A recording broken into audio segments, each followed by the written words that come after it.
How about another animal spirit medicine?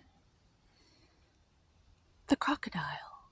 Resting, submerging, collecting energy, cooling off. The crocodile reminds us to step back from the external world and turn inward. Now is not the time for discussions, action, or anything like that. The crocodile's mantra is to wait.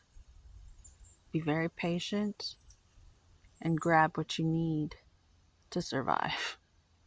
This doesn't mean lying around hoping life's challenges will disappear. The crocodile is much smarter than that. It means intentionally withdrawing, gathering our awareness, observing and building energy, and then exploding forward and seizing the opportunities that are presented to you.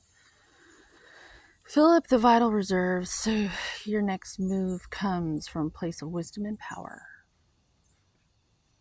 And then lock your jaws down on it and bring it in.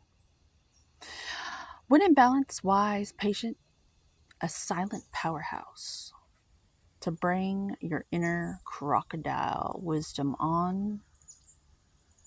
Rest and do some push-ups. Pump some iron. That always gets my head straight. Have a good day. Homeostasis.